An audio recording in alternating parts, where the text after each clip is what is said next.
यह कहानी एक 65 वर्षीय बूढ़े व्यक्ति की है जो अपनी बेटी के ससुराल जाने के लिए एक लंबी यात्रा पर निकला था। वह दिन भर के सफर से बेहद थका हुआ था और शाम ढलने वाली थी जब उसे एक सुनसान चौराहे पर छोड़ दिया गया।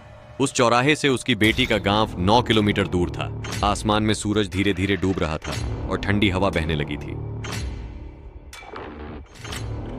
बूढ़े व्यक्ति के पास न तो खाने का कोई सामान था और न ही पानी, लेकिन उसके पास एक ही विकल्प था, गांव तक पहुंचने के लिए लगातार चलना ताकि अंधेरा होने से पहले वह सुरक्षित पहुंच सके। कुछ किलोमीटर चलने के बाद घना अंधेरा चारों तरफ फैल गया।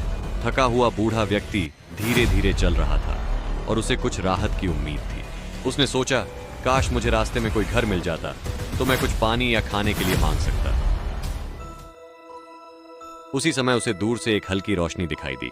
यह रोशनी एक झोपड़ी से आ रही थी जो एक सूखे नीम के पेड़ के पास थी। लेकिन वह कुछ और भी देख रहा था। पास ही एक दूसरी झोपड़ी जो अजीब और भयानक दिख रही थी। बूढ़े ने सोचा कि शायद इसे नजरअंदाज कर आगे बढ़ना ठीक रहेगा, लेकिन जैसे जैसे वह चलता गया उसे हर बार वही झोपड़ी दिखने लगी, मानो वह झोपड़ी उसका पीछा कर रही हो। थकान से बेहाल होकर बूढ़ा आखिरकार उसी झोपड़ी के पास पहुंचा। उसने सोचा, यह शायद मेरी आंखों का धोखा है जो मुझे सब कुछ एक जैसा दिख रहा है। वह झोपड़ी के करीब जाकर जोर से बोला, कोई है? अंदर से एक महिला की आवाज आई, आ गए तुम। यह सुनकर बूढ़े के होश उड़ गए। उसने दोबारा पूछा, कौन है? कुछ ही पल बाद झोपड़ी से एक सुंदर महिला बाहर आई जो हाथ में पानी का लोटा लिए थी। उसने बूढ़े से पूछा, बाबा आप कौन हो? बूढ़ा व्यक्ति बोला, मैं पास के गांव जा रहा हूं, बहुत भूखा और प्यासा हूं, अगर कुछ खाने को मिल जाए तो बड़ी मेहरबानी होगी। महिला ने मुस्कुराते हुए कहा, बैठिए बाबा, मैं अभी आपके लिए रोटियां और सब्जी बनाती हूँ। उसने बूढ़े को पानी दिया और चूल्हे के पास जाकर खाना बनाने लगी। कुछ देर बाद बूढ़ा बेचैन होने लगा। 1 घंटे से ज्यादा बीत चुका था, लेकिन अब तक खाना नहीं आया। वह झोपड़ी के दरवाजे तक गया और अंदर झांकने की कोशिश की।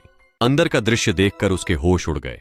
वह महिला रोटियां बना रही थी और उसके आसपास करीब 500 रोटियों का ढेर लग चुका था। उसने तुरंत समझ लिया कि वह किसी भूतिया झोपड़ी में था।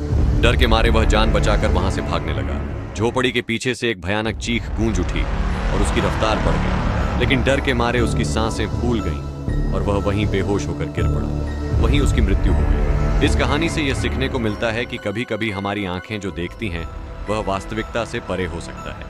हमें सतर्क रहना चाहिए और उन संकेतों को नजरअंदाज नहीं करना चाहिए जो खतरे का इशारा देते हैं। कभी कभी वो संकेत हमें बचाने के लिए होते हैं और उनकी अनदेखी करना महंगा पड़ सकता है।